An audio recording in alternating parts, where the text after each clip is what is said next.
أعوذ بالله من الشيطان الرجيم بسم الله الرحمن الرحيم رب اشرح لي صدري ويسر لي أمري واحلل عقدة من لساني يفقهوا قولي صدق الله العظيم. لیډرشپ او منیجمنت د پاره چې ما نن کوم بوک سلیکټ کړی دی دا کتاب چې دی The 7 Habits of Highly Effective People دا کتاب او په دې کتاب لیکلی دی over 25 million copies sold یعنی 25 میلیون کاپیز د دې د خرڅ شوی دي 25 میلیون لیکلو والا دی سټیفن آر کووی دا یو امریکن دی په 1902 کې پیدا شوی دی او په 2012 کې وفات شوی دی ایجوکیټر هم دی بزنسمن هم دی او په امریکا کې د لیډرشپ خپل اداره هم چلول کېده د ادارې څخه باقاعده لیډرز چې کوم هغه فارغېدو نو بنیادی طور د مجلس چې کوم هغه د پښپړ وټکو کې راټول کړي دي هغه کې لیکلي دي 7 habits of highly effective people یعنی highly effective معنا چې ډیر زیات پر اثر انسانان د دنیا تر ګردو زیات پر اثر انسانانو کې چې کم عادات وي په هغه کې عادات هغه کم عادات چې داغه د ګردوغه مشترک دي او هغه عادات د دې څخه د دنیا highly effective انسان جوړي دا هغه عاداتو چونکه دا کتاب صرف پر داغه عاداتو باندې لیکلی دي په دې مختصر سیشن کې د دې وسره راټولوان زما په خیال به څه مشکل وي زه به کوشش وکم چې تر 2-3 عاداتو پورې مستې د نن په ټاپک کې دا شیان باندې لږ سر خلاص کو لیډرشپ توري چې موږ واورو موږ په ذهن کې دا راځي چې دا لیډر خو نو صدري یا وزیر اعظم یا د پارټي یو MPA یا تحصیل لیول یا ضلعي لیول یا د علاقې یو ملک یو خان سی په خیال د لیډر خو نو دا غي کنه مشته یو کنه یو مشته لیډرز یو کنه یو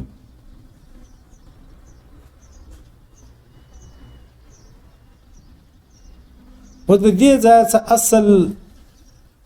اصل مسله چې ده هغه مشته درا پیښ شوه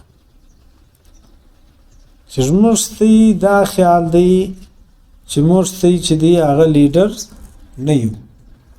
نو په دې وجه مسکنسپشن دار روان جبکه دا کتاب چې موږ وایو هڅه مزما خپل جرنل ابزرویشن دادی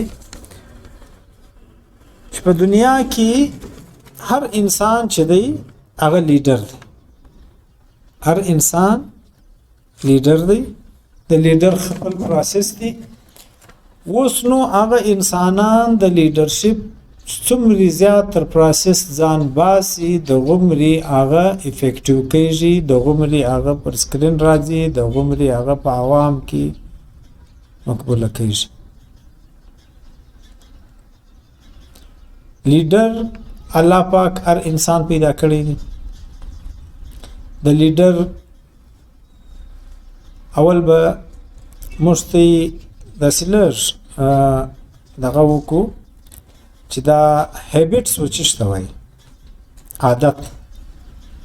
یعنی چې هغه عادت موږ په ځان کې راولو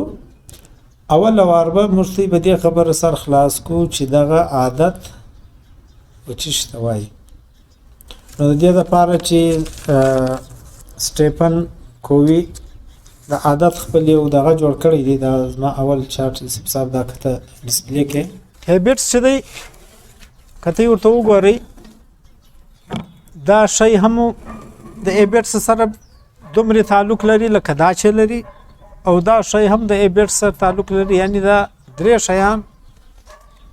چې سټیفن کووي ذکر کړی دی دا درې سره د لیډرشپ سره ډیر زیات تعلق لري. هغه و عادات کم چې موږ ته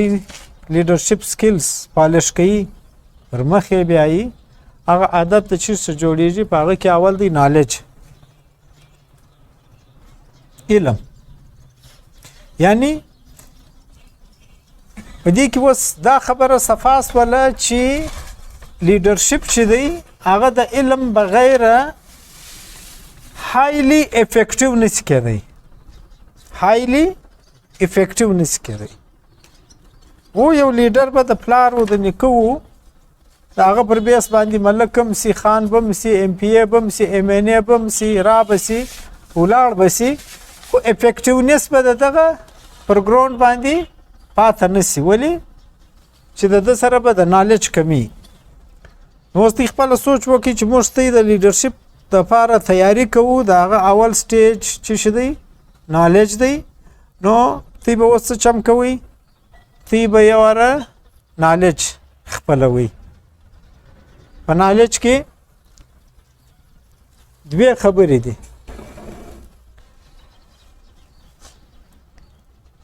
دا په 2012 کې موږ ته یو چا وویل ول ایجوکیشن فار all to education for what. موږ یو ناره موږ ول ایجوکیشن فار all په کار دا چې هر سړی تعلیم یافته سي. صحیح دی. خو دا کتاب دا وایي ایجوکیشن فار all چې دی دا ناره خو تر خپل حد پوری صحیح ده. د پاکستان چې کوم سلیبس دی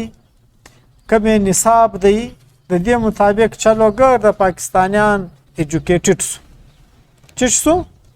ایجوکیټډ سو. نو ترقی رااله یا ترقی ناراضي. په دې باندې په ډان اخبار کې یو کال یو آرټیکل لیکل شوی وو. هغه کې دا لیکلی وو چې په سریلانکا کې د لیټریسي ریشو چې دا هغه 90% او په جاپان کې د لیټریسي ریشو چې دا 90%. یعنی سریلانکا 1% تر جاپان په لیټریسي کې مخته ده.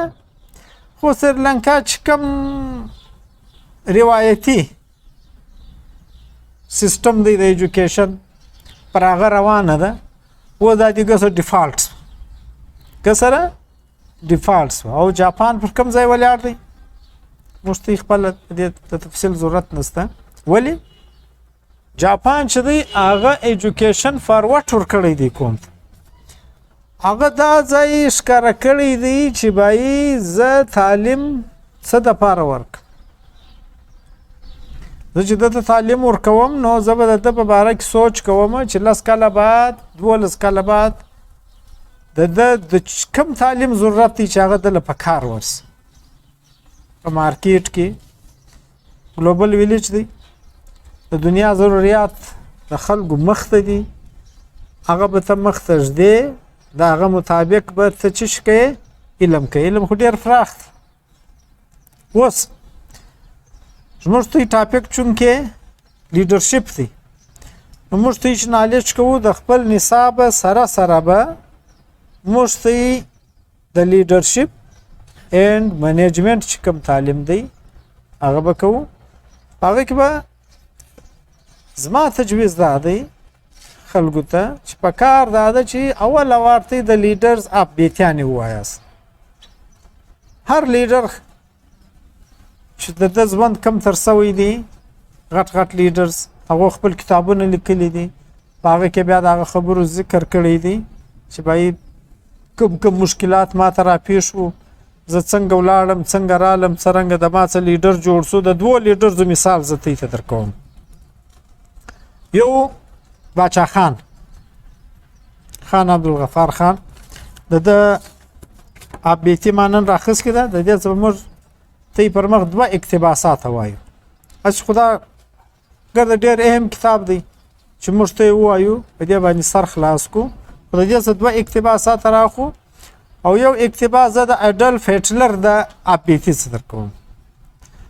د ابیتی او د اډلف هټلر ابیتی کې دوه خبرې شدي هغه بالکل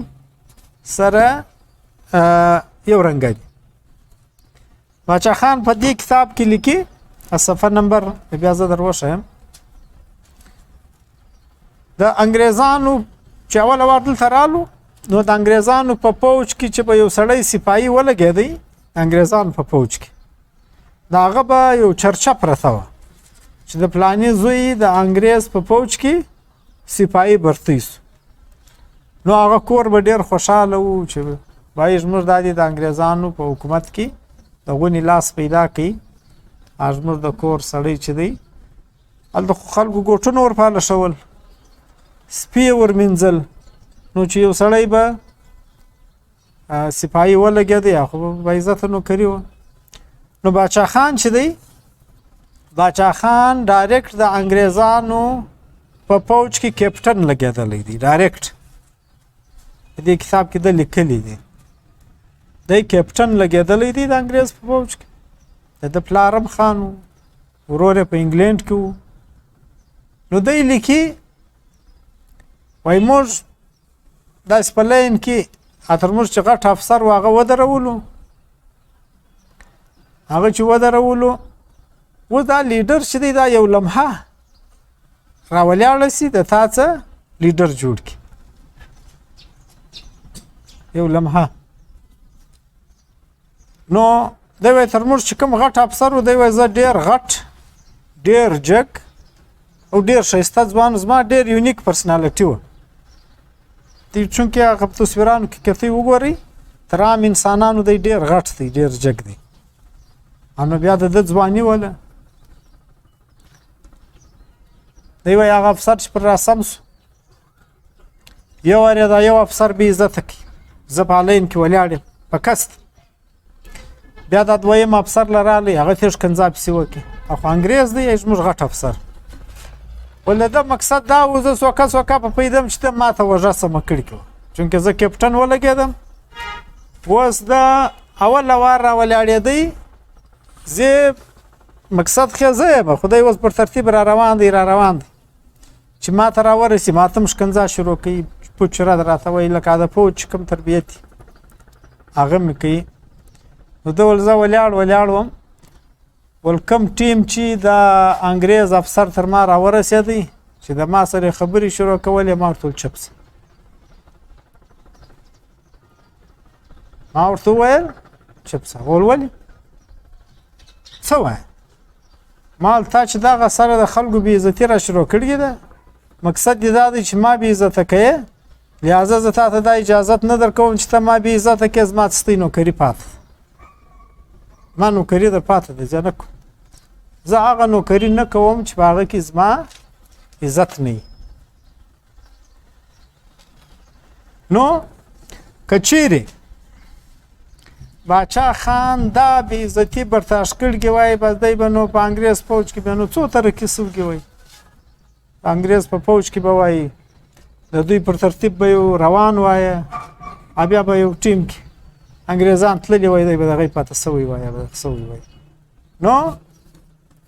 د یو رایټ ډیسیژن دا واخیستی چې ول زه نوکري نه کوم زه په نوکري کې بې عزتي نه برداشتوم دارنګه کتئ د اډلف هټلر ځان ته موږ د نظریاتو د افکارو د هغه سره اتفاق نه لرو خو د هټلر ابیتي د دنیا دی لیډر نسته چې هغه نه وایي ځکه دی هایلی افیکټیو لیډر اف د ورلډ تر سوی دی دویم جنګ عظیم یې کړی دی په لکو مړي په دې کې سوي دي د انګلند او د جرمني تر مابین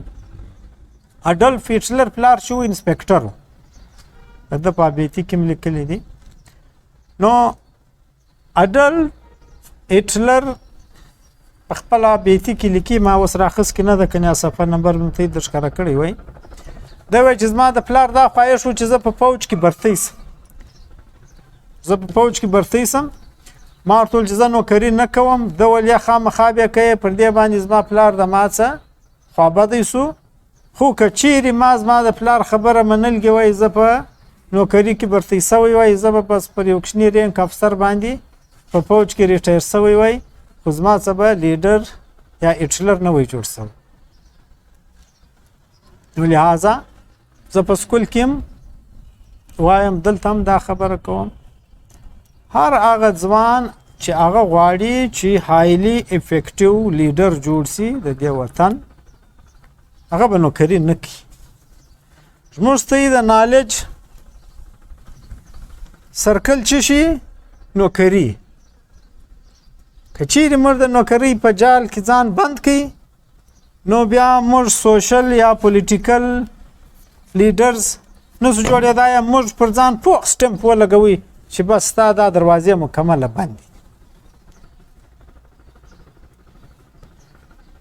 او زموږ بدبختي دا ده چې زموږ د معاشرې کریم چې دی چې بهترینه تعلیم وکړي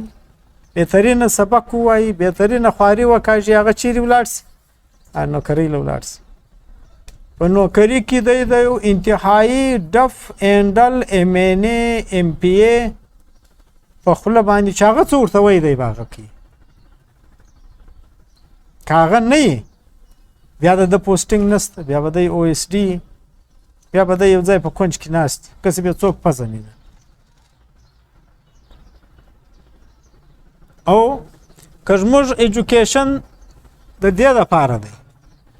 چې موږ پیسې ګټو نو دا سوچ هم غلط دی ولې ایجوکیشن موږ کړی دی موږ په نوکري کې راغلي یو موږ الحمدلله پر ښه ګریډو باندې دا ټیم موجود یو خو زموږ په تنخوا باندې زموږ د کور ګزاره نه کېږي موږ د بچانو ګزاره نه پکېږي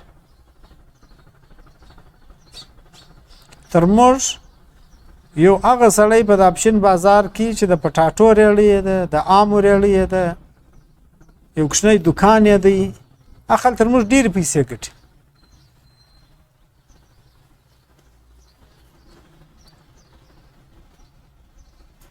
نو نوکري ته که ځو او په دې نیت ځو چې موږ به اصول چلوو موږ به قانون چلوو موږ به پر میرټ باندې کار کوو نو بیا خدمت خو ستا ته افیکټیو یې په معاشره کې خو که ته په دې نیت روان یې چې زه دلته پیسې ګټم دلته بیا په سرکاري نوکري کې حلالې پیسې نشته حرامې که دې خوړلې بیا به د دنیا هم خرابوي آخرت به دې هم خرابوي او را روان دوه درې نسله به دې هم بې ادبي ما د هغو خانه به لا مور خراب ځکه هغه نسل خو هغه پیسو باندې راغټېږي او لہذا نالج فارورډ چې دی موږ به دلته ډېر په پام باندې انتخاب کوو چې موږ تعلیم ولې او څه دپاره یې کوو او سکیلز سکیل به ته د وخت څه لار شروع کوې د امریکې په اسکولو کې کار خو نه ده موږ د امریکې مثالونه ورکو موږ په پشین کې اوسو امریکې په اسکولو کې باقاعده د هر انجینیرینګ شعبې ګیرجان موجود دی کوچنیان سبق هم وایي سات چې کم کوچنی په کم سکیل کې دلچسپي لري سات هغه موږ سره زده کوي موږ د پشین کوچنیان هم دارنګه دي په اسکولو کې خو دا سیسټم نشته خو دوی فرست ټایم سبق وایي سیکنډ ټایم چې کم کوچنی کم سکیل زده کولی سي هغه سکیل هم ورسره زده کوي ځکه ته چې یو لیډر جوړیږې ته خو به د خپل روزګار د خپل بچانو د دې خو به هم یو ترتیب جوړی او ستا خواهشات ته څه جوړېدنګ غواړې کم قسم لیډر ته جوړېدنګ غواړې دا به ته فیصله کوې د هغې په پټ سترګو که ته روان یې لار دې نه ده معلومه نو ته خپل ټایم ضایع کوې. یعنې دلته کووي دا مثال ورکوي، د شیکاګو مثال راغی. وایي که یو سړی وایي زه په شیکاګو کې پلانۍ ګلۍ له ځم، پلانۍ ګلۍ له ځم، که ته خاص د هغه ګلۍ نقشه ورکړې، د هغه یوې ګلۍ، نو دی به په شیکاګو کې په کم ځای کې پسې ګرځي، د ده انرژي به هم خرڅېږي، د ده ټایم به هم خرچېږي، خو دی به ګلۍ ته ځان نشي رسوی دا نقشې په مدد سره. دی به که ته چیرې د ګرد شیکاګو نقشه ورکړې، دی په هغه کې هغه ګلۍ پیدا کړي، نو بیا دی سوچ ورته کوي چې یار به پر دې روډ ورځم، بیا به پر هغه روډ ورځم، بیا به پر هغه روډ ورځم، بیا به زه هغه ګلۍ ته رسم. اوس موږ به دا کوو، موږ به په ژوند کې د دې خپل ډیسټینیشن بنیاد ږدو چې زه چش کوم. که دې بنیاد نه دی ایښی، بس دغه یې روان یې، نو ته به یو ور دورې ولاړ سې، بنیاد به دې دلته یي، ته به دورې روان یې، بنیاد به دې دلته یي، ته به دورې روان یې، په دوی خوا به دې ګسه پام نه وي. بله وار چې دوی خوا ته را پام سي، ته به د خپل دغه څه ډېر لرې یې، هغه ته چې ته را رسې، ته به ستړی سوی یې، ستا به خپل منزل پاته سي، ټایم به ډېر تېر سوی. نو لہذا ډیسټینیشن لازمي دی، او ته چې هر شی وټاکې پر دا عمر باندې، ته به لازمي هغه ځای ته وررسې، په دې کې یو شک نشته. تر دې ځایه په خبره سر خلاص. ما درته وویل چې موږ ته هر یو څه یو لیډر یو، هر یو لیډر یو. د لیډرشپ دوه قسمونه دي، یو دی دلته ما لیکلی دی، یو دی پرایویټ ویکټري، یو دی پبلک ویکټري. درې عادات چې دي په دا 7 هایلی، ما ته یې ته ویل د لیډرشپ ټاپک چې دی لږ بور دی، اوله وار ما درته وویل. خو زه کوشش کوم چې ستاسو لپاره په دې کې ټایم راووځي. په دې کې چې دی درې خبرې راځي. اول راځي ډیپینډنس. ډیپینډنس معنا دا چې ته پر یو چا باندې انحصار کوې، یعنې کوچنی چې پیدا سي هغه انحصار پر چا باندې، پر مور باندې، هغه ته شیدې ورکوم، هغه صفا کوم، هغه راپورته کوم، هغه پرې ستنګ، دې ته ډیپینډنس وایي. نو دلته ډیپینډنس اول درې عادات چې دي هغه په ډیپینډنس کې راځي، په دا 7 هیبټس کې. هیبټ خو سر خلاص، یعنی په هیبټ کې به دا شی راځي چې زه به تعلیم کوم. کم تعلیم به کوم؟ زه به خپل ډیسټینیشن معلوموم، چې ډیسټینیشن ما معلوم کړي، پر هغه لار به زه خپل تعلیم شروع کوم. د شکسپیر یو قول دی، why I wasted half of my life to understand this, to understand everything is not necessary. ما خپل نیم عمر په دې کې تر کړی چې په دې خبره مې سر خلاصوي چې په هر شي باندې سر خلاصول نه دی ضروري. په هر شي باندې سر خلاصول دا به ما نیم عمر په دې کې تر کړی چې ما په هر شي سر خلاصوي. I wasted دا عمر ضایع کړی. I wasted half of my life، خپل نیم ژوند په دې کې ضایع کړی to understand this، چې په دې خبره ما سر خلاصوي. To understand everything is not necessary. په هر شي سر خلاصول نه دی ضروري. نو په دې وجه دلته به ته د خپل فیلډ انتخاب کوې، په هر شي به د سر خلاصېدو کوشش نه کوې. یو فیلډ به په مخه اخې، په هغه کې به ځان ماسټر کوې، او د هغه سره ریلیټډ سکلز به زده کوې، او د هغه سکل څه مطابق به ته خپل ډیزایر مخ ته ږدې. ډیزایر معنا خواهش. want to، I want to be a planner، I want to be a planner. دا want to به دا به سره معلوموم، پر دې به سوچ کوو، که یوه شپه سوچ پر کوئ، که 2 پر کوئ، که 3 پر کوئ، که هفته پر کوئ، که میاشت پر کوئ، کلونه نه مه پر لګوئ.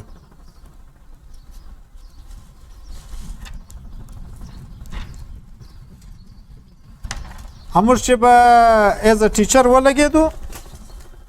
نو بعض اوقات ځینې خلک د نوکرۍ په خوا ځي زما خپله رجحان د نوکرۍ په خوا یو و ټیچر بای چوایس یعنې زه ټیچر بای چوایس په خپله خوښه یو دی ټیچر بای چانس سړي سره نوکري نه پیدا کېږي هلته یم اپلای کړې ده پر ویکسینیټر یم کړې ده پر ټیچر یم کړې ده د لیویس پر سپایي یم کړې ده کړې دي و دا سړی چې شه دی دا ټوټلي ډسټربه دی د ده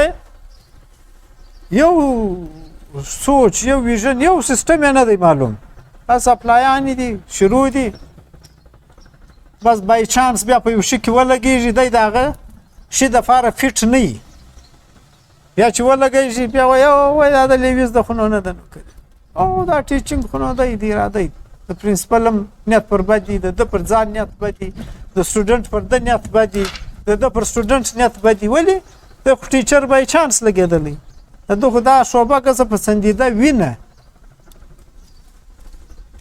نو د هغه بنیادي وجه دا یي چې دلته موږ خپل ځان ته د شعبې انتخاب نه یې کړی نو زموږ اول عادت چې دی هغه دی بی پرو اکټیو د پرو اکټیو معنا خو به مو زده یي معنا تر ضرورت زیات اکټیوه ډېر زیات مستعده ډېر زیات بیداره ډېر زیات چابک دې ته پرو اکټیو وایي یعنې زما نوکري د 8:30 بجو څخه تر 2 بجو ده صحیح دی زه ورځم پر 2 بجې ځکه زما شوق دی نوکري پر 8:30 بجې شروع کېږي زه پر 2 بجې بیا ناست بیا هی کار وکړه بیا هی وکړه پر 2 بجې ختمېږي زه تر 5 بجو لګیا یم دې ته په خپله شعبه کې پرو اکټیونس وایي کم خلک چې په خپله شعبه کې پرو اکټیو وي د هغو جواب بیا هیڅوک نشي کوی پر میډیا باندې د پېښور د یو ټیچر انټرویو راغله ول زما سټوډنټ ما ته ول سر زما په کابل کې جاب سوی دا اوس د اشرف غني په دور کې زه غواړم چې ستاسو رخصت واخلم ته ماته یو نصیحت وکړه موږ ته خو ټیچر ته نه ورځو نه دا ورته وایو چې دا نه دا ورته وایو چې راده نه حال ورسره کوو نه احوال ورسره کوو ډول ما ورته ویل ته دی کوه روزانه تر خپلې ډیوټي نیمه ګنټه زیاته ډیوټي کوه څه ټیم ته چې ټیکیږي تر هغه نیمه ګنټه زیاته ډیوټي کوه ډول ټیک ډول زه به ناست وم چې افیس به چټی سو ګرده به ځله ولاړو زه به ناست بله ورځ یوه راته ویل ته خو هله نیمه ګنټه ناست یې دا زما لږ کار خو راوکړه ما ویل کښېږده نو زه خو هله دغې ناست خپل کار خو به مو ومکمل یوه ورځ به م د حساب صاحب کار ور وکړي بله ورځ چې بل بره خبر سو هغه ویل یاره دا زما لږ کار دی دا هم راکوه ته خو هله ناست د هغه دا رنګه ډول زموږ د ادارې چې کمې شعبې وې د دا ګردو شعبو والا پر ما نیت هم بد و هلته خو د انګریزانو د انګریزانو کمپنۍ وه هغه انګریزانو زه ډېر زیات خوښېدم په دې وجه چې ما تر ډیوټي زیات ټیم ورکولی او تر خپلې تنخوا مې زیات کار کوئ دا د پروکټیونس یو مثال دی دا د وخت تېرېدو سره زما د حساب صاحب په کار هم سر خلاص ځکه ده به هم راته ویل زما ای کار راوکړه هغه به راته ویل د هغه په کار هم سر خلاص دغه چې کومې شعبې وې دا ګردو شعبو سره زه زیات ولدېدم اخري کې هغه انګریز څه ټیم تللی ما ته ویل بس د دې فیکټرۍ هیډ ته یې زه درځه ولاړم دی چې د کابله وتی دی ولا بیا هغه استاد دی مال راغلی و ول و زه د دې ټولې سیستم واحد آنر زه موږ څه چم کوو نیمه ګنټه ناوخته دلته چې ټیم لا نه یې پوره برته وختي منډه نو چې دا سیستم یې بیا ته هایلی افیکټیو پیپل نسې جوړېدی ته هایلی افیکټیو پیپل په یوه شعبه کې بیا نسې جوړېدی پروکټیو سر خلاصو یعنی دلته کووي یو ډېر ښه دغه کړی وو کماله په مخه رالی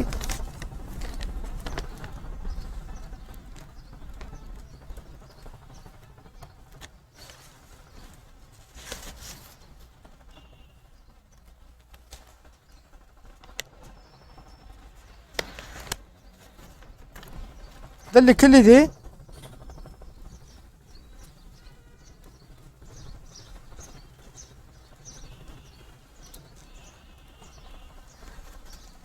وای ته به نه دې ته ګورې چې موسم ګرم دی پرواکټیو پیپل شي اوس ګرمي ده زه دا کار له نه ځم او نه به دې ته ګورې چې موسم ټنډه دی واوره سوکې ده نه به دې ته ګورې چې باران شروع دی پرواکټیو پیپل چې خپل کم کار په مخه واخستی دی بیا دا کار په هر قیمت کوي او خامخا یې کوي بیا په دې کې دی وزرونه نه کوي که ته ورته مزه دی نه پاتېږي دارنګه خلک به ته یې لیدلي د ده په خپل کار کې دومرې انوالو سي چې د کم کار په مخه اخستی کور ورته یې هلکه نن ډېر باران دی دوړې دي مزه دی وایه بس هغه دی دی هغه رادی دی بس زه نه پاتېږم واورئ بارانې دوړې دی د موسم خیال نه ساتي موسم کووي وایي د ده په زړه کې جوړي دی هر موسم د خپل مزاج مطابق را اړوي دی هر موسم د خپل مزاج مطابق را اړوي ده ته موسم فرق نه ورکوي چې هر موسم یې د ده کار به هغه رنګه اکټیولی رواني د پرون مثال در کوم دلته زموږ لیډرز چې دي هغه اسایش پسنده مخته سوي که نه نو یو ځای یو موټر ولاړ و په هغه کې درې کشنیان ناست پرون غټ موټر و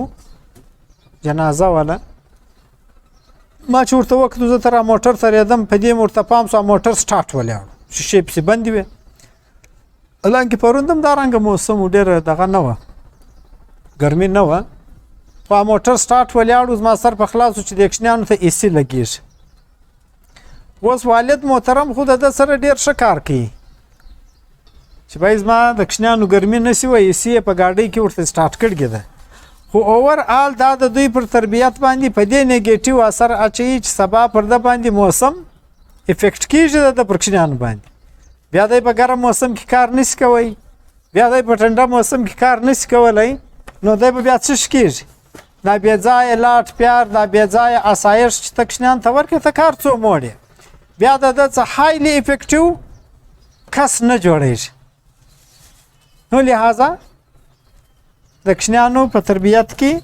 د دې خبرې خیال ساتنګ ډېر ضروري ځکه زموږ خلک چې دي په دې نه پوهېږي begin with the end in mind دا دویم عادت دی شروع به په چیش کې with the end ته آخري پورې in mind په دماغ کې وای تا چې کوم عادت خپل کړي دا ما دلته په تفصیل وویل تا چې کوم عادت خپل کړی دا end in mind تعریف د دا کړی دی چې دا به د مرګ تر ورځې بیا جاري ساتي begin with the end in mind یعنی مثال के तौर पे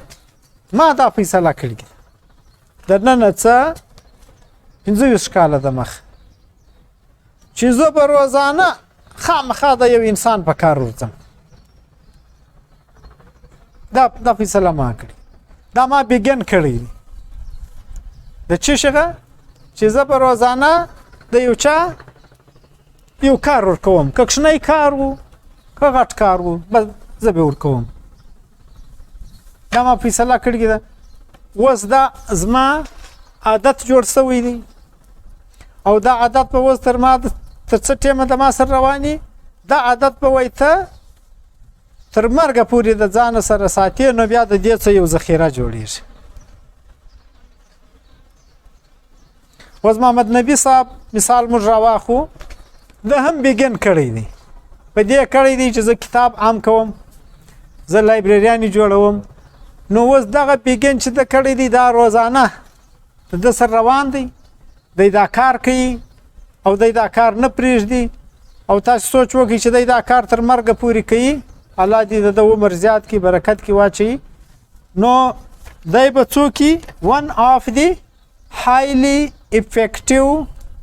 person of distribution of our community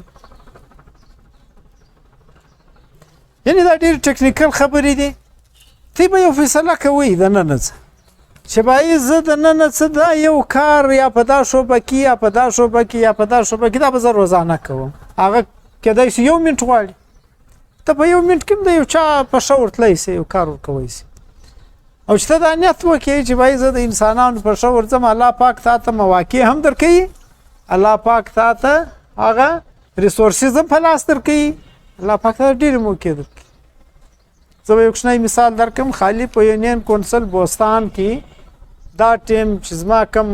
تنظیم دی یا زما ملګري دی د ایجوکیشن و د تعلیم و د هسپتال دی هر څه بغیره کم از کم د 1400 کروڑو روپۍ پروجیکټس ما ترسره کړي د پشن و د دې بغیره خالي چې زه په کم یونین کونسل کې اوسم په هغه کې فزیکل انفراسټرکچر دارنګه روزانه موږ د چا په کار ورتلی سو او هغه د علامه اقبال شعر هم دی وایي دنیا میں وہ لوگ اچھے ہیں آتے ہیں جو کام ہے لوگ وہی جہاں میں اچھے آتے ہیں جو کام دوسروں کے هغه انسانان په دنیا کې ښه دي هغه باډۍ محترمه ده چې هغه د یو چا په ښه تمامیږي هغه فزیکل سټرکچر د انسان د ډېر محترم دی چې هغه روزانه د یو چا دپاره اساني پیدا کړي د یو چا په ښه باندې ورسي د یو چا په درد و په غم کې شامل شي په انډیا کې یو سړی مړ سو په میډیا باندې رالی هغه هم دا دی چې begin with the end in mind هغه چې مړ سو میډیا وویلې چې بابا دې سړي په خپل ژوند کې 10 لکه درختې ایښي د ژوند مقصد دا و د به روزانه درختې ښوولې هلته درخته کښېږده په هغه ځنګل کې په هغه غره کې په هغه دشت کې په هغه فلانا کې په هغه فلانا کې بس بل کار یې نه و begin with the end in mind د تر مرګه دا کار کوي نو چې دی مړ کېدی د په دنیا کې 10 لکه درختې پرېښوي چې د ده په لاس لګېدلي وي خو دا د روزانه لږ لږ ټیم ورکوئ هغه کار د پر مخ بیول او دریم هیبټ چې دی زموږ ده فوټ فاست په بی پرو اکټیو کې موږ یو ماډل لرو دا موږ په هغه خان چې ویلی وو اوره چې ما کتاب راواړوي هغه د دوی سره اخیست زموږ تاریان سون سړی دا کتاب دا دونې ټیم موږ ته په مخه نه راتلی اوس په مخه راغلی دا وینئ نو زه تجویزوم او دومرې د انګریزان دومرې ښایسته انګریزي لیکي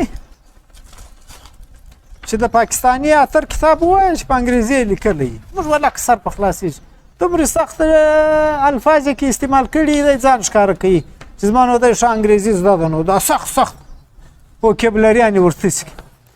هی کتاب دومرې اسانه دی چې وایه هی سټیپن چې لیکلی دی چې بالکل ګزه د سړي د ډکشنري ضرورت نه پیښېږي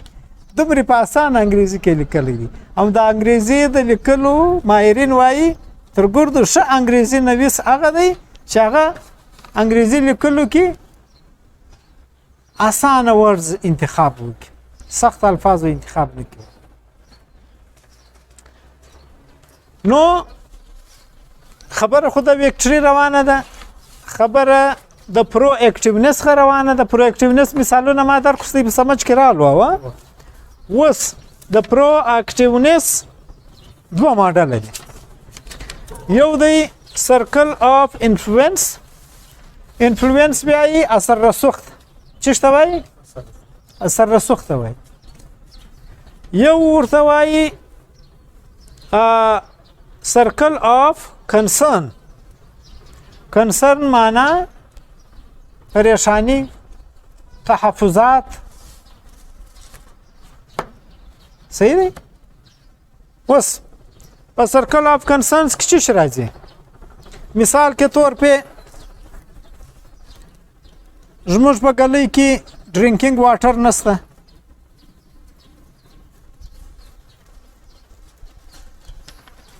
دا سرکل آف کنسرن دی. موږ مسله څه شته؟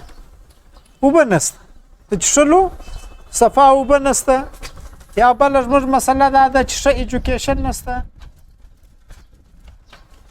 دارنګه دا سرکل آف کنسرنز اوس خو مختصره دی ټیم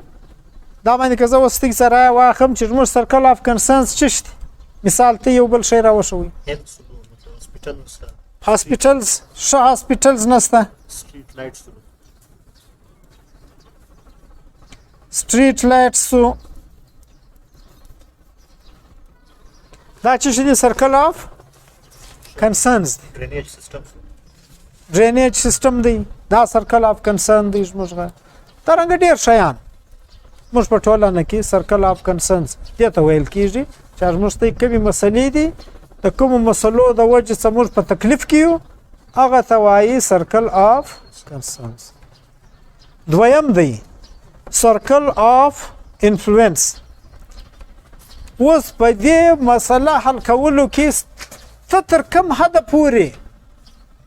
ستا اثر رسوخ کار کوي. کوی وای ته پر دې باندې سوچ وکړه، بیا د تا څه هایلی افیکټیو پرسن جوړېږي.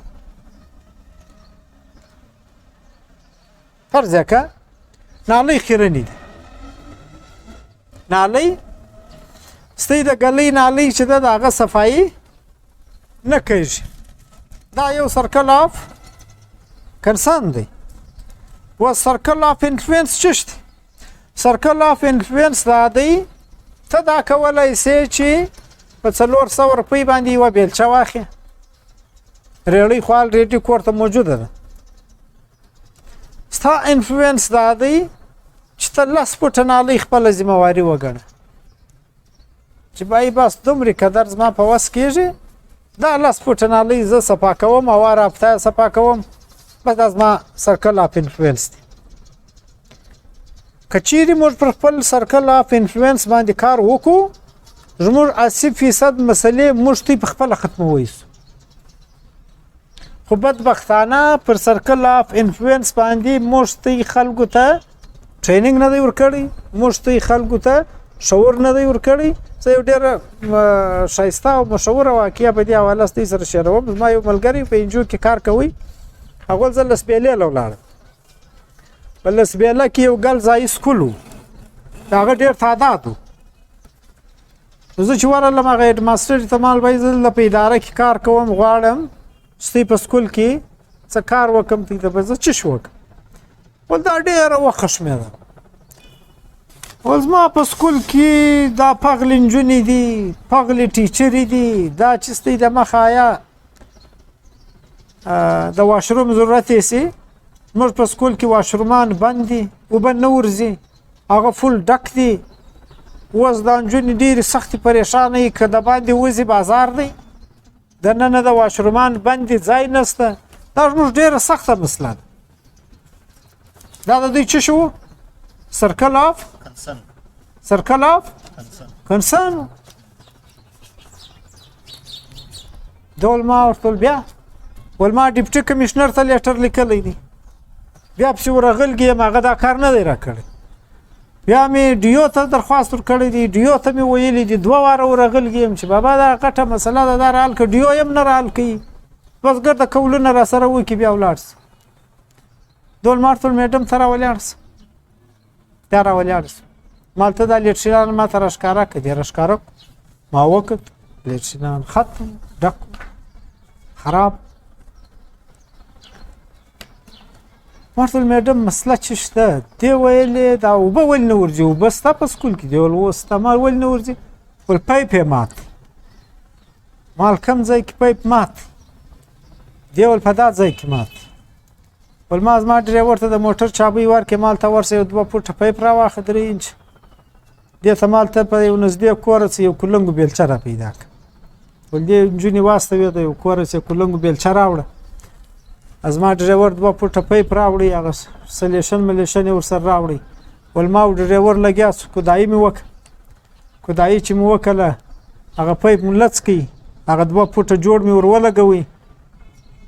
سلیشن ملیشن مې ورکی برتم پټ کی خاور چې مې واچوي چې وبم وريله کې واشرمان ته وبور ورسې بیا دې ته مال میډم مې مسله خالص دیولو ما بیا دفتر لراي استعمال ګوره میډم دا مسله په 1.5 روپۍ حل زما پر دې باندې 100 روپۍ خرڅ وسو د دې 1.5 روپۍ د مسلې د وجه څخه ډیپټي کمشنر ته دیم لیټر لیکلی دی ډیو ته دیم لیټر لیکلی دی پریشان هم یې ټیچر هم پریشان دي سټوډنټس هم پریشان دي خو مسله چې شته پر دې ځای خو موږ دماغ فل کار کوي چې سرکل اف کنسرن چې چیرې دا د انفلوئنس ځای راشي پر دې ځای بس موږ خپل دماغونه بند کو جامې کو موږ وای نه نه نه تاسو موږ کار نه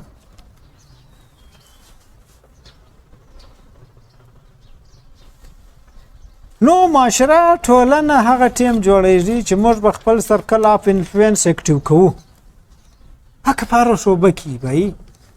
ته یو ور سوچ پر وکي چې بای زما سرکل اف انفلوئنس ته به دومره تر ډیره ستا دماغ کش ونیسي یو کار دی بندي بای دا په ډي سي کې جو ډي سي ته چاش ناخته دی نه د محمد نبی سالوک محمد نبی وای زما د پلانیش ناخته دی هغه لورس هغه وای زما د پلانی دا ستا انفلوئنس وار په وار دومره زله کشش دی ته بیا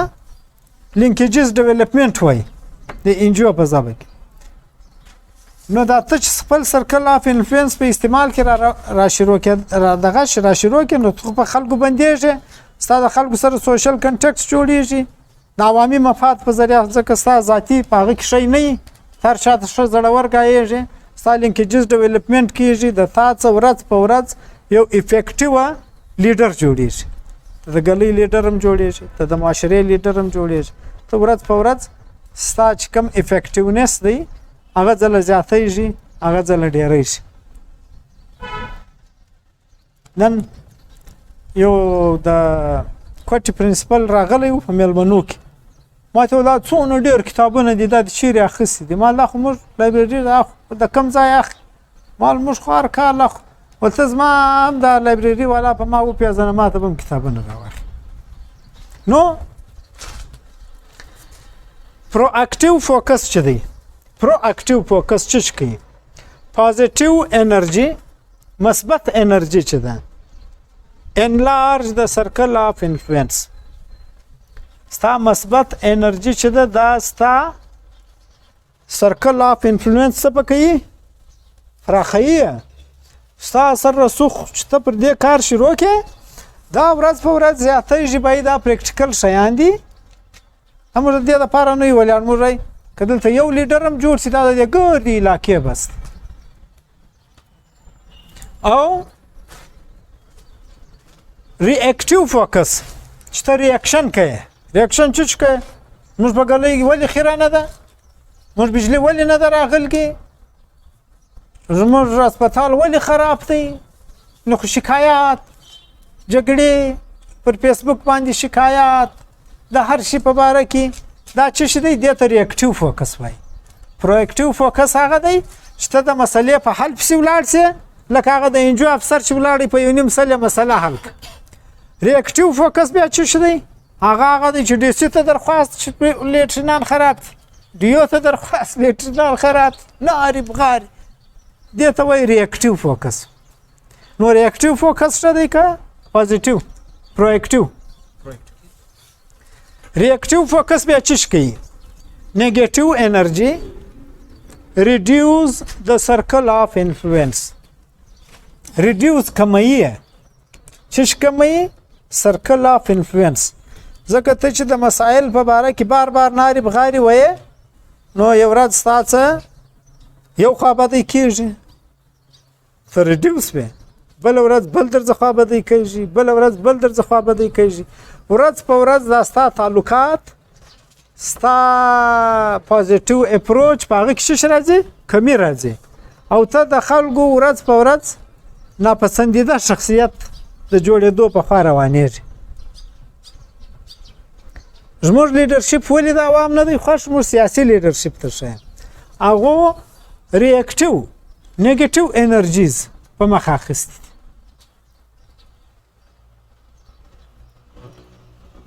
هیله لرم چې تر دې ځایه به م سر په خلاص شوی.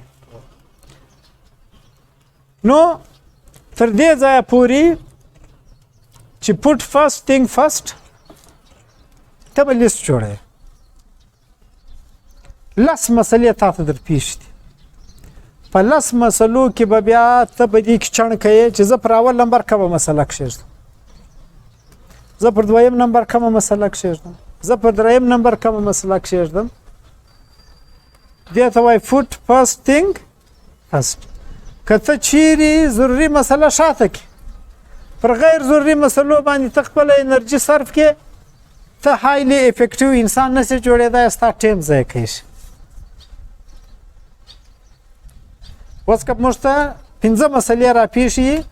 چې ډرینکینګ واټر نشته، نالۍ خیرنې دي، د هیلث مسله ده، د ایجوکیشن مسله ده، ته به دا 4 سره مخ ته ږدې.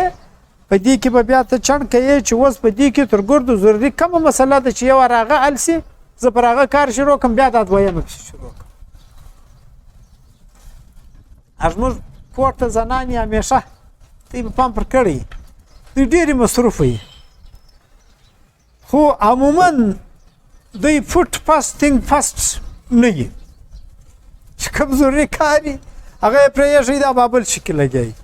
بیا چې هغه ضروري کار یې هغه یې پرېږدي، په بل شي کې لګوي. چې ایله راځي کار خراب شوی چې هغه له ورځي، هغه کار ضروري نه وي. ولې؟ هغه د دوی په دې شي کې نه وي شوی. نو لیډرشپ چې دی، د لیډرشپ سره یو بل شی راځي، منیجمنټ. لیډرشپ په منیجمنټ چې ما سر خلاصوي، پر ما 15 کاله ترسو، خو ستۍ زه په 2 تورو سر در خلاصوم. یو لیډرشپ دی، دا یو منیجمنټ دی. خو ویې لیکلي دي چې things are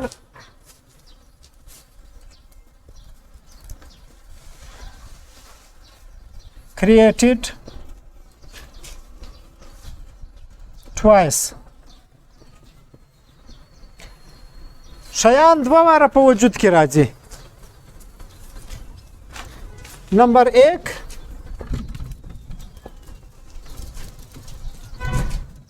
in mind. نمبر 2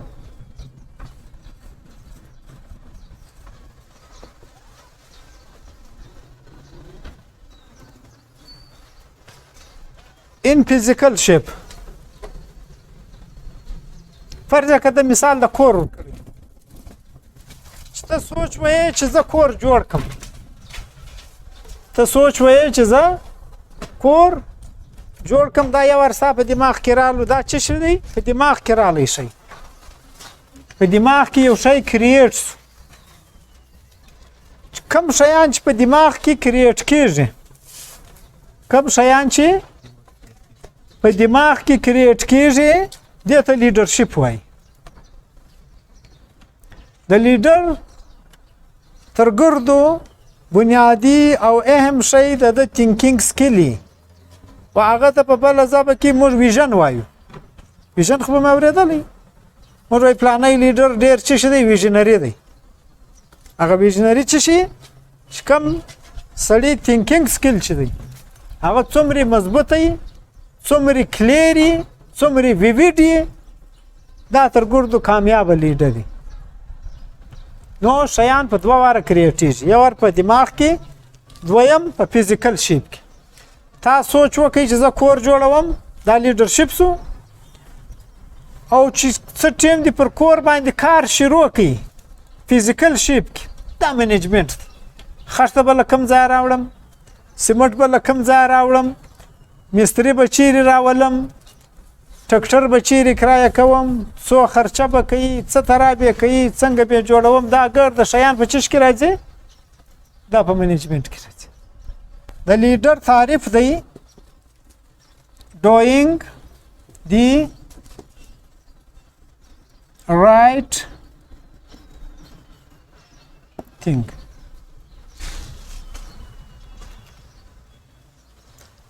ښه شی کوونک دا د لیډر تعریف دی دا قوي کړي doing the right thing یعنی یو کار صحیح کوونک دا د لیډر کار دی او د منیجر کار څه دی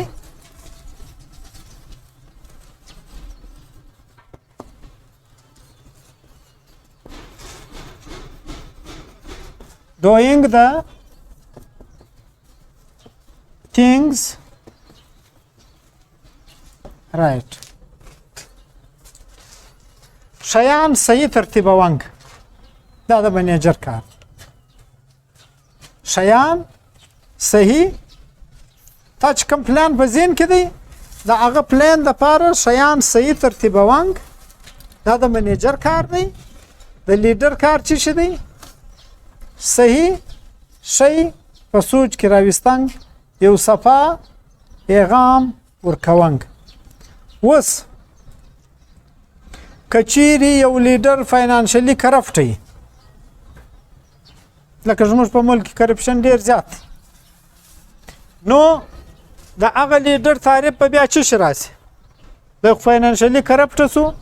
نو د تعریف په د کووید کتاب مطابق راسي doing the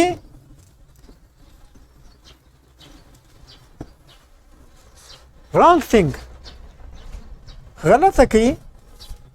چې د کرپشن کوي نو څه کوي doing the wrong thing نو چې د doing the wrong thing کوي د لیډرشپ پر بنیادی تعریف باندې پرانه وتراویږي پر بنیادی تعریف باندې پر مخ نو بیا موږ د سره څه توري سپین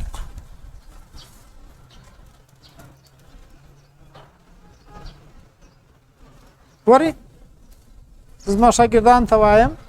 نو ته دا ګار د لایبرری سرچ کوي په دې کې وګورئ د یو داسې سړي متعلق به تاسو یو فکر نه واورئ چې په پلاني صدۍ کې په پلاني وخت کې یو سړي دونه همت کړی وو دونه سوه یې کړم ځکه یې اخیست دونه سوه پلازې جوړې کړي وې پر دې یو چا کتاب لیکلی دی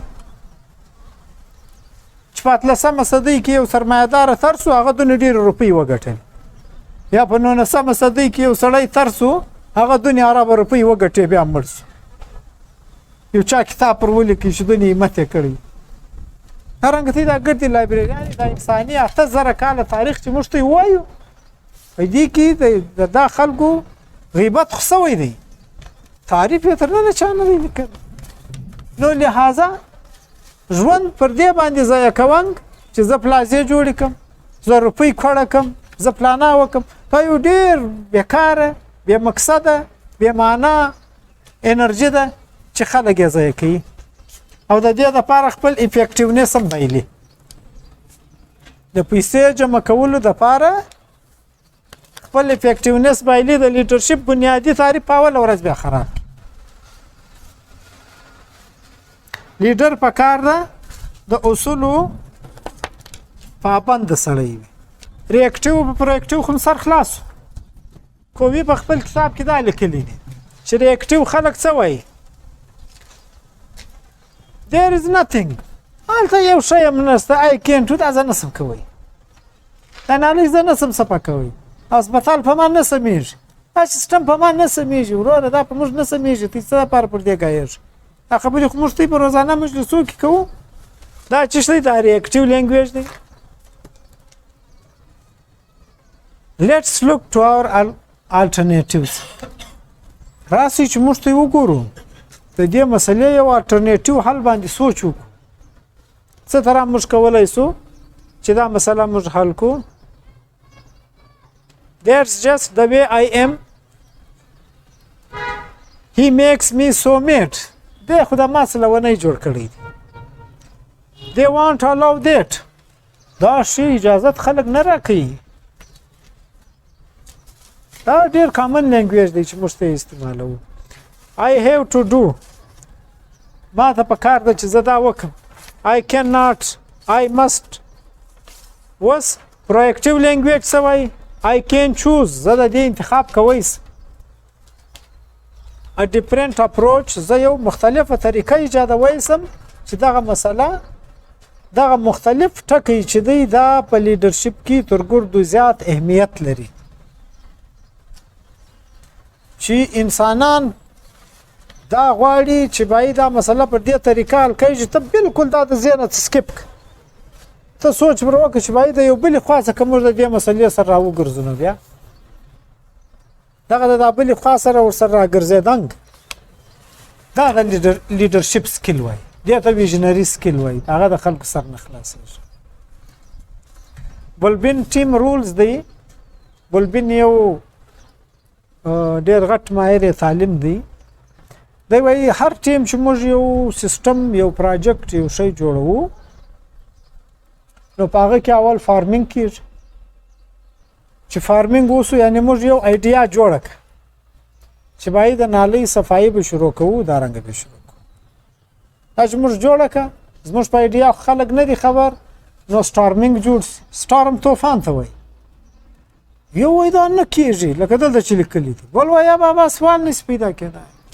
بل وایي رادی دي بل وایي وردی دي ته به دا ګردې خبرې په تسلي اورې په تسلي به اورې غړی خو به بالکل نه اچي چې په تسلي دي واورېدې د دې باندې به یو غړپ وبه بیا بله مرحله راځي د نارمینګ نارمل د نارمل څه ورته وایي ته به د خلکو ته لیکچر ورکړې خپل مکمله پلان به د دوی سره شیر کړي چې شیر دې کوي دوی ګرده به هو وایي دا خو بالکل دا خو صحیح پلان جوړ کړی دی مجبور نه کناري ورسره ول دوی به ته به دې کار کې ملګري کې څلورم سټیج راځي د پرفارمینګ بیا به داخل ستا ملګري سي د تا سره به دا کار چې دی دا شروع کړي څه د لوکل لیډرشپ د سوشل او د پولیټیکل لیډرشپ مثالونه هغه زه غواړم دلته مختصر استي سره بیان کوم ځکه ټایم بالکل پر ختمېدو دی دلته زموږ په ټولنه کې د هټلر یو کتاب دی پکټوریل ډاکومنټري اف هټلر دا یو شی زستی سره شیروم په کار دا زما پیغام ته بیا نور څه ورسوي هغه کې د یو سرټیفیکیټ سکینینګ تصویر ورکړی دی هغه کتاب کې پکټوریل ډاکومنټري اف هټلر یو کتاب دی ما سره کوته پروت دی جان ټولند لیکلی دی هغه کې د یو سرټیفیکیټ تصویر ورکړی حالانکه هټلر موږ ستې په ذهن کې خو ډېر خونخوار دی او موږ څوک وایي 25 لکه یې مړه څوک وایي څو یې مړه کړو نه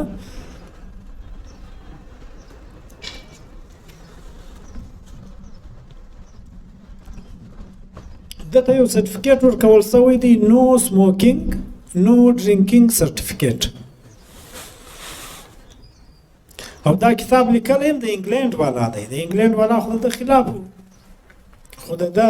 هغه چې کوم شی لیکي بیا لږ د انصاف تقاضې پر کوي انګریزان نه چې تاریخ لیکي نو سموکینګ نو ډرینکینګ سرټیفیکیټ هټلر ته ورکول شوی د دې لپاره دی چې د په ګرد عمر نه سموکینګ کړی دی نه د شراب څښلی دی نو ته چې یو هایلی افیکټیو لیډر جوړېږې ته به د دې شیانو څخه خلاصې اوس دلته موږ که خپل لوکل لیډرشپ ته وګورو دا ځینې ویډیوز ته زه ګورم ځینې خلک دلته زموږ ځوانان ډېر زیات فالو کوي وایي د دا پلاني د سګریټ د څکولو سټایل ډېر ښه خوند کوي او هغه څو زره لایکس هم اخیستي نو دلته دا خبر د غور وړ ده چې هلکه ته بیا ځان ته په کومه خوشحالي کې لیډر وایې تر هټلر خو نو غټ لیډر نه یې چې هټلر ته نو سموکینګ سرټیفیکیټ جاري کېدی ته د خلکو پسندیده یې خلک تا فالو کوي او ته زه داسې ښایسته سګریټ څکوم دا څومره بده خبره ده ته نوي نسل ته د سګریټ څکولو طریقه ور زده کوې ته لیډر یې نو داسې خلک چې هغه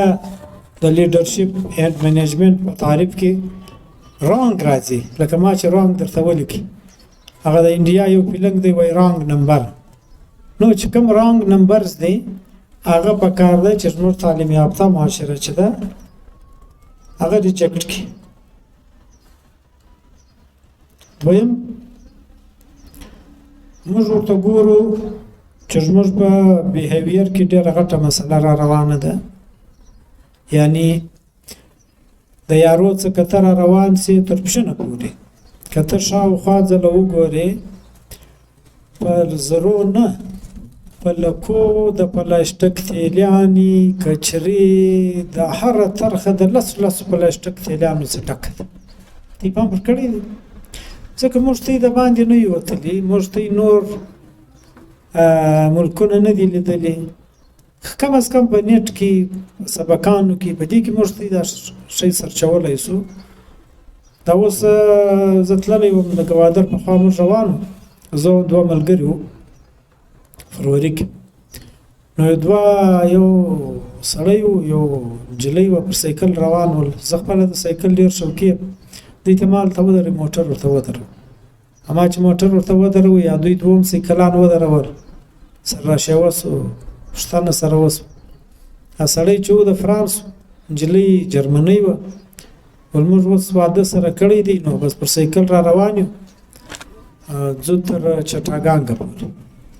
دا زموږ سفر دی. بابا ټیک دی. موږ په موټر کې مالټې خوړل کې بیا د مالټې خورونه زموږ ملګري د تیلۍ کې اچولي وو.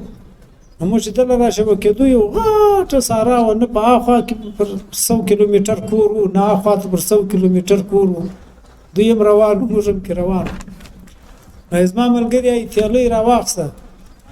د موټر چې یې تاسه کړه. چې تاسه یې کړه د فرانس والا چې دا نارې کړې زه ګرځم. وایي ته دلته تیلۍ ته څه یې؟ تیلۍ ته څه یې؟ ته دا سیاره دا پلینټ دا ګنده کوې، دا دې څنګه کار وکړي؟ زما ملګري پر ځان حیران شو چې بابا یې سره ته وایي. ما ورته دا ما د تریارو راترسه بیا ځله وګورو چې موږ د پلینټ کار څنګه ورکړی. نو زه ډېر لرې نه ځم، نږدې مثال درکوم. ګلګت بلتستان ته چې ولاړ سي، د پاکستان صوبه ده، په دې کې کچره مچره نشته. که چیرې یو سړي په ګلګت بلتستان کې د موټر څه تیلۍ تسه که د هغه ځای میټروپولیټن ولیدی 500 روپۍ جرمانه ده. او اوس د پاکستان آخري ښار دی، په دې کې چې ته ودرېږې چې د دا یوه سره تر بله سره 10 باره کې ولاړ سې، یو دومرې کوچنی کاغذ ته په سوس ښار کې نه سې راپورته کوی چې یاره دا نو یو چا تس کړی دی. دا زموږ د خپل ملک کې دومرې سیویلایزډ، دومرې بیهیوډ سوسایټیانې شته، موږ په کوټه کې شته. دلته موږ خامخا د پښین د میر په انتظار یو چې دی کله د صدرۍ والا راواستوي چې زموږ ګلۍ راصفا کړي. وایي ولې داسې کوو؟ دا زموږ خپله ذمهواري ده. دا د ښار صفایي، دکاندار دکان جارو کړي، کچره د دکان مخ ته تصفي، کور والا کور جارو کړي، کچره د خپل کور مخ ته تصفي. نو دې ته بیهیورل چینج وایي. بیهیورل چینج باندې به موږ ته کار کوو په سکولو کې، په ټولنه کې. بیهیورل چینج به موږ راولو چې بابا دا شی څه بد کار دی. زما ملګري ول زه د سرینا هوټل راووتم، یو انګریز روان ول به زه ورسره په ګپه شوم، ورغلم 2 کوکې جوس مې راواخیسته، یو مې دته ورکړ، یو ما څښئ. ول ما چې خپل وڅښئ خو نالۍ ته مې ورتس کړ. ته چې وڅښئ دته به هم تسې که دی وایي where is dustbin؟ ما ورته ډسټبین نشته تاسې که دی وایي نو ډسټبین. اوس د سرینا هوټل را روان زه یو وخت دوري پر جنار روډ وګورم، بیا دوري وګورم چې یا خدای اوس ته یو ډسټبین په مخه راولي، چای زه مړی دی کوکې څه خلاص. ول را روان ول تر ساینس کالج چې راورسېدو، د ساینس کالج مخ ته یو ډسټبین ول شکر مې ادا کړي، دته ما دغه دی ډسټبین په دې کې تس. نو د دوی یو تربیت سوی، دوی دا شی کوی نسی چې شی تس کړي.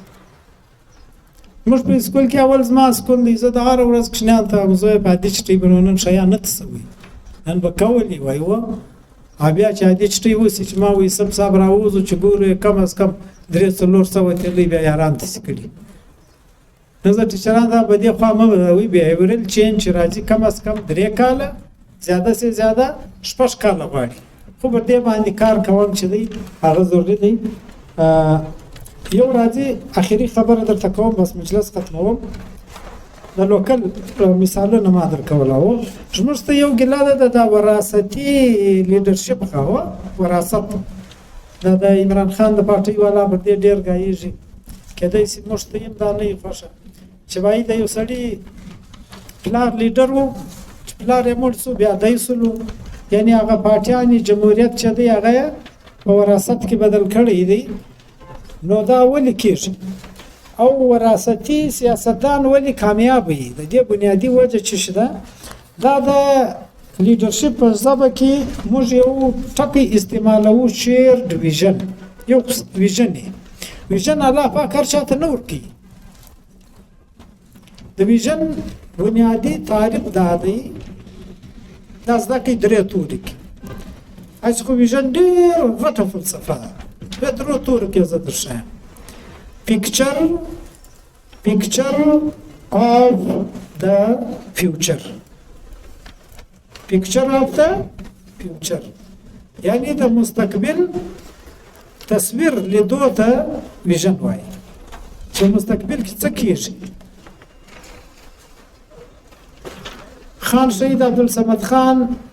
د 1901 په اسمبلی کې تقریر کړی دی. په هغه تقریر د بلوچستان اسمبلی په ریکارډ کې پروت دی. ته ویلی دی چې زه وینم چې په مستقبل کې به په بلوچستان کې خشکسالي راځي، لہذا حکومت دې د ډیمو جوړېدو بندوبست وکړي. دا د ده د سن 1901 په اسمبلی کې تقریر دی. بیا موږ ته یې ولیده چې په سن 90 کې څه به د خشکسالي راغله، خره مړه سو، پسونه مړه سو، تږې سوې، تندې سوې، دغه سوې. باچا خان په 1940 کې چې پاکستان جوړ سو د بی بی سی ته انټرویو ورکړل کېده، وایي تقسیم هند दरअसल तकसीम मुस्लिम है, मैं देख रहा हूँ कि आइंदा 20-30 सालों में पाकिस्तान टूट जाएगा. 1971 کې دا چې لیډر د مستقبل پکچر ویني. نو د لیډر زوی بیا څه تر لیډر جوړ شي؟ د دې سوال جواب زه ته درکوم. د دې لپاره چې ته خپل پر دې شي سوچ وکړې. که ته خپل ویژن لرې ویلن کوټ کې نه لرې، چې کوم خلک ویژنری دي د هغه ویژن د ځان سره شیر کړه. دې ته بیا شیر ویژن وایي د لیډرشپ په ژبه کې. نو د لیډر زوی لیډر څه به وکړي؟ د نورو لیډرانو سره د ناسته ولاړه ور جوړوي هغه خلک چې هغه موږ ته ملاقات نه راکوي، موږ ته نږدې نه ورځو. به د ده زوی دی د هغه سره کښېنوي، ناسته ولاړه ورکوي. هغه خلک چې دي د ده زوی ته خپل ویژن ورشیروي. پر هغه شیرینګ ویژن د ده زوی د ده لور روانوي، یو څه نه څه سفر پر هغه شیر ویژن باندې کوي. نو لہذا زموږ په وطن کې چې کوم ویژنري خلک دي د هغه سره په کار دستۍ ناسته ولاړه شروع شي چې ته د هغو ویژن خپل ویژن خو ته لرئ، د هغو ویژن هم د ځان سره شیر کوي او د ځان دپاره یو خوبصورته لار چې ده هغه وټاکئ. ډېره مهرباني کور مو ودان. زما د خوا څخه خبرې ختم شوې. دا نور چې کوم بیټس دي هغه که بیا بل ټیم وخت و بیا پر وګایېږو. کنې که ته دا کتاب واخلي خپله د دې مطالعه شروع کړي، ستاسې په ژوند کې به ډېر غټ انقلاب راولي. محمد نبي صاحب، محمد یوسف صاحب او ستاسې ډېره مننه په دا خراب موسم کې په دا دوړو کې ته زما لیکچر واورېدئ. لیسننګ سکل د موبایل د وجې زموږ ته د ډېر کمزوري شوی دی، خو بهرحال کوشش به کوو خپل لیسننګ سکل به امپروو کوو. ستا د اول سوال چې د یو افیکټیو لیډرشپ څه مثالونه دي؟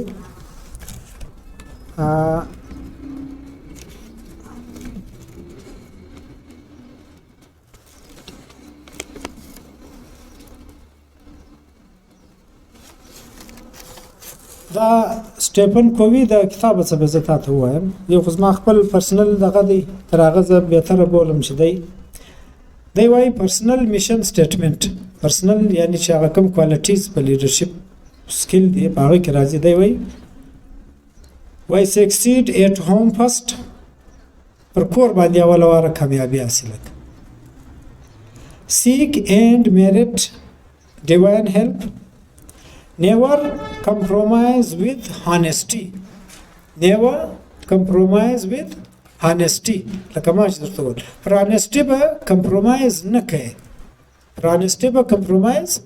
نه کوي. که دې وکړي ته لیډر نه جوړېږي. دلته د دې زه تا ته یو کوچنی مثال درکوم ځکه وخت ډېر کم دی. باچا خان په خپله بیتي کې لیکي، زه به لږ سره شیر کم د اصولو په وجه باندې. وایي دوسرے दिन दारोगा साहब ने चक्कियों के जुमादार को मेरे मुतल्लिक ये हुक्म दिया कि मुझे आइंदा गेहूं के बजाय आटा दिया जाए. दूसरे दिन जब जुमादार मेरे पास आटा लेकर आए तो इसके साथ थोड़े से दाने भी थे. ये दोनों चीज़ें मेरे हवाले करते हुए जुमादार ने मुझसे कहा जब साहब आए तो ये गेहूं पीसना. मैंने इनसे कहा अगर साहब ने मुझसे पूछ लिया कि तुम्हें आटा दिया जाता है या गेहूं तो मैं झूठ नहीं बोलूँगा और इनसे कह दूंगा कि मुझे आटा दिया जाता है. जुमादार बोले फिर तो मैं नौकरी से भी जाऊंगा. मैंने इनसे कहा लेकिन मैं तो आपका मौकूफ नहीं कराना चाहता हूँ, तो आपसे कहता हूँ कि मुझे दाने गेहूँ दिया कीजिए. यानी दा बादशाह खान په جیل کې وو، دوی ته به روزانه شل کیلو وچ غنم ورکول. پخوا به داسې یو دغه راتله چکۍ به ورته ویله، دا به پرله څرخه وله، د هغه غنمو څخه به بیا وړه جوړېدو. دا یو ډېر تکلیف دی عمل و، په دوی به مشقت کوئ. دی وایي نو زه د جمعدار ډېر د زړه پرېوتم. ما ته ویلې چې زه به دی کوم، تاله به پټ وړه راوړم، د هغه سره به یو څو دانې غنم هم در راوړم. که څه ټیم جیلر در راتلی د هغه د مخه به تا یې دانې پر له څرخه ای وړه به درته پراته وي، ته به ورته ای نور ما کړي دي، بس دا لږ خرشه پاته یې، نو ته به لږ وساس. دی وایي ما ورته وویل بایي که دا چیرې دا دغه مال راغلی هغه ته خو زه درواغ نسم ویلی، هغه ته زه د هغه وایم چې دی ما ته وړه راکوي. هغه نو بیا ما د نوکرۍ په باسې مال وه، نو بیا به زه تا ته غنم درکوم، مال ته که غنم راکوې که وړه راکوې، خو زه درواغ نسم ویلی. یعنی دومرې مشقت یې وړلی، خو پر پرنسپلز، پر هانسټي، پر سچایي، پر دې باندې دوی کمپرومایز نه کولی. نو هانسټیس ولا او دغه کوالټیز چې دي. جغرافیایي جواب هم درکوم.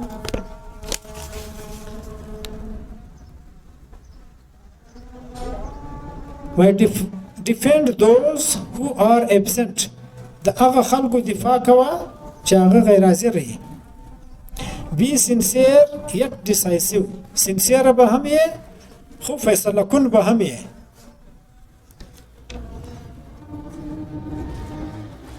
plan tomorrow work today. دا د لیډر کار وي. maintain a positive attitude. ستا attitude رویه به څه شي positive وي. keep a sense of humor. ته به لږ مزاحي هم یې. be orderly in person and in work. په work او in person ته به ډېر زیات orderly. orderly معنا قانوني به order به ته بالکل اوبې کوې. do not fear mistakes. ته به د غلطۍ نه ویرېږې، ته به د غلطۍ څخه نه ویرېږې. facilitate the success of subordinates. دا ډېره غټه خبره ده په موږ ته کې نشته. facilitate the success of subordinates. تا سره چې کوم خلک کار کوي هغه چې د کامیابۍ په خوا روان دي، ته به دوی نور facilitate کوي چې کامیابۍ ته ځان ورسوي. پښې به نه وایه. listen twice. دوه واره به اورې. as much as you speak. تر دې دمخه چې څه د یو چا په باره کې خبره کوي، دوه واره به هغه خبره اورې،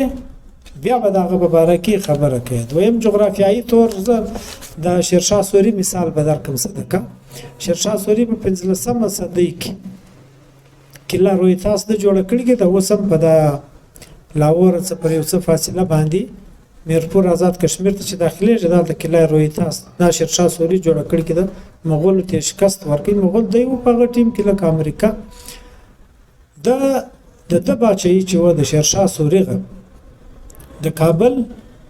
کابل څخه بیا پېښور